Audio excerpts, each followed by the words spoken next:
Welcome to The Debate. Our focus today lands on a truly singular object in the ultra-luxury market, the Rolls Royce Boat Tail. This vehicle, commissioned for a reported $28 million, with only 3 units built over 4 years, stands at a conceptual fork in the road for what defines an automobile. Indeed, and it forces us to ask a really crucial question about the very classification of an object like this. Does the boat tail fundamentally represent the pinnacle of automotive engineering and artistry, as its fans would argue, defined by its sheer scale and complexity?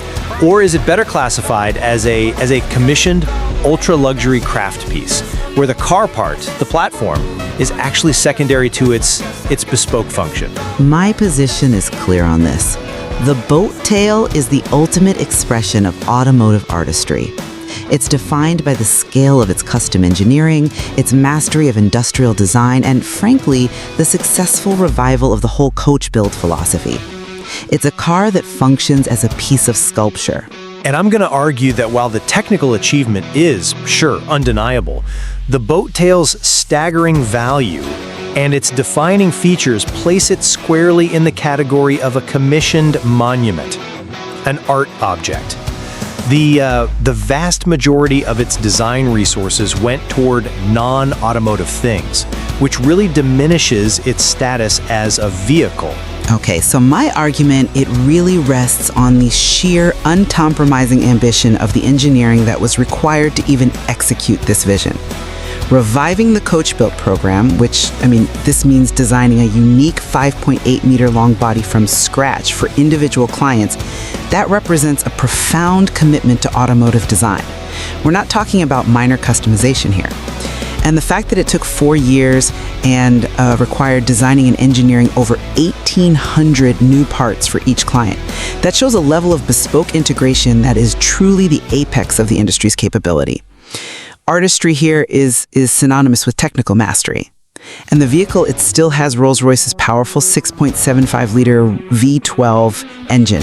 So it is a fully engineered, roadworthy machine designed to deliver that smooth, effortless power, while seamlessly integrating these huge bespoke structures like that incredible rear wooden boat deck. I understand the allure of those numbers, I do, but let's actually interrogate what that achievement means.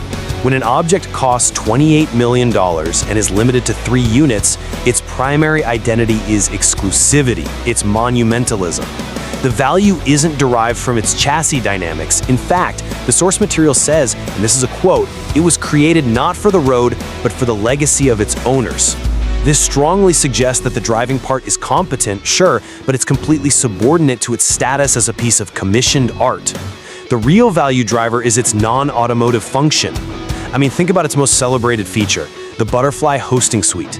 We're talking custom silver cutlery, a parasol, 2 carbon fiber picnic stools, and that champagne fridge tuned to a precise temperature. This is luxury furniture. It's high-end hospitality. And while 1,800 custom parts sounds impressive, a lot of that is for bespoke fittings and veneers for that hosting suite. That's superior craftsmanship, yes, but it's not groundbreaking automotive engineering. So let's start the core debate by focusing on the mechanics. If the boat tail is the pinnacle of automotive artistry, then the V12 engine should reflect some kind of commensurate innovation, yet the material admits this isn't a car built for speed. It uses the established 6.75-liter twin-turbo V12. A great engine, yes, but it's the standard one. It's effective for cruising, absolutely, but it is not an engineering innovation developed for this specific $28 million project. The resources clearly went to status, not velocity. That's a compelling opening. But I think you're confusing innovation in speed with innovation in structural integrity and refinement. While the engine itself is established, its application here is the real engineering achievement. The power unit is absolutely crucial because it has to ensure that this massive 5.8 meter custom-built body laden with complex, heavy architecture can still achieve that signature Rolls-Royce smooth, effortless power. The challenge isn't horsepower. It's minimizing noise, vibration, and harshness, NVH, under radical new structural conditions. When you rebuild the entire rear end, preserving that magic carpet ride requires immense unique engineering on damping and chassis tuning. The legacy is tied to its ability to move grandly, and maintaining that quality is where the engineering resources went. I agree that maintaining NVH standards on a body like that is complex, but that complexity is a consequence of the artistic choice. It's a necessity because they had to house the picnic basket. It wasn't the initial goal of automotive advancement. I mean, if the highest engineering priority was ride quality, why pour so many resources into features that fundamentally compromise the vehicle's dynamic equilibrium? The fact that the engineers successfully adapted a platform to carry what is essentially a luxury picnic structure doesn't redefine automotive artistry, it just confirms that the chassis serves the craft, not the other way around. Well, if we accept that premise, that engineering is focused on refinement over raw speed, then that leads us right to the nature of the artistry itself.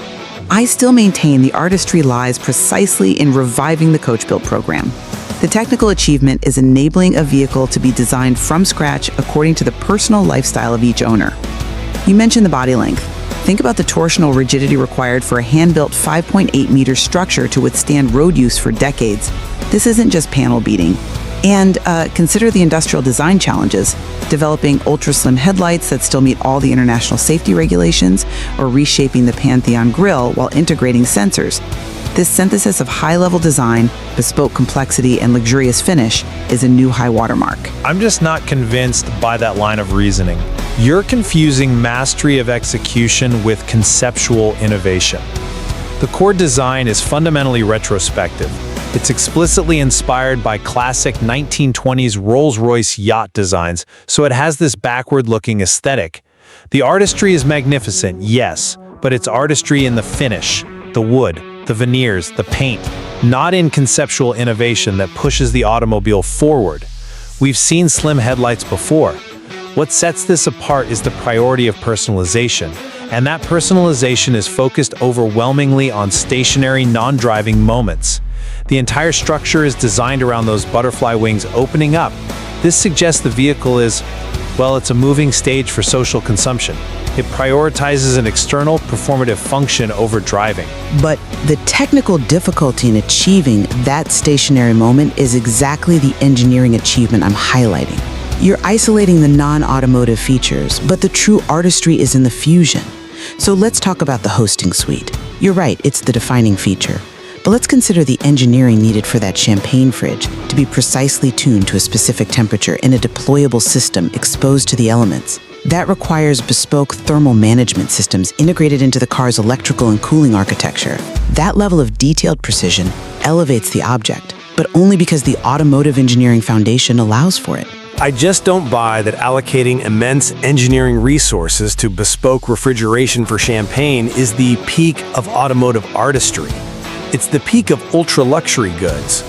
That engineering skill, whether it's thermal management or the motorized parasol, is dedicated to supporting a lifestyle accessory, not the vehicle's function. We are talking about advanced refrigeration and joinery supported by a powerful engine.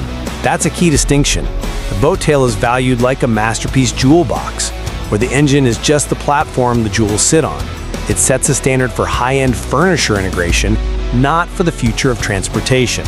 That's a powerful distinction, but have you considered the structural challenge of the rear deck itself?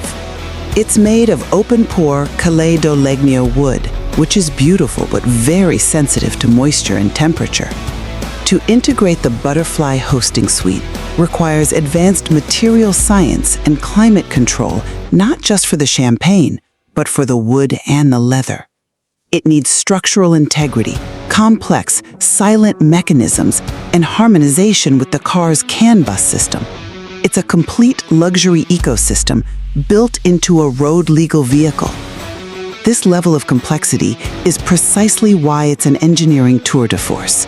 It redefines what a functional piece of automotive machinery can even be.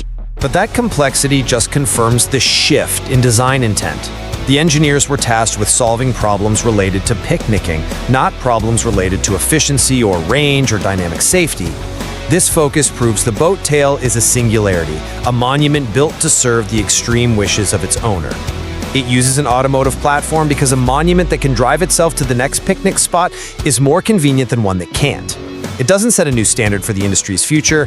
It confirms the complete divorce between extreme wealth and traditional automotive values. To summarize my perspective, the Rolls Royce Boat Tail represents an extraordinary fusion of tradition, drawing from old yachts and reviving the Coachbuild method, and modern engineering. The result is a unique 5.8-meter roadworthy vehicle built with the previously unimaginable level of bespoke integration.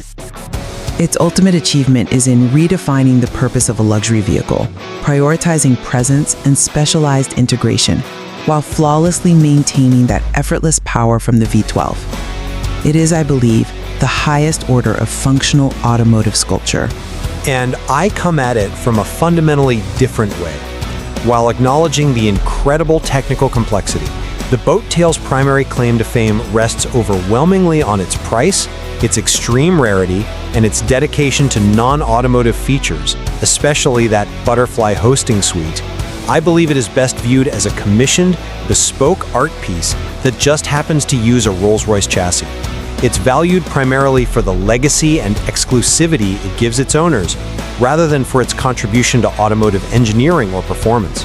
And I suppose that confirms that whether the Rolls Royce Boat Tail is seen as a supreme, structurally complex vehicle or a definitive piece of commissioned craft that happens to move, it offers a rich and fascinating subject for examining the limits of engineering mastery when it's fused with the demands of ultra-luxury art. I agree. The material confirms there's clearly much more to explore in the space where transportation meets true, deeply personal monumentality.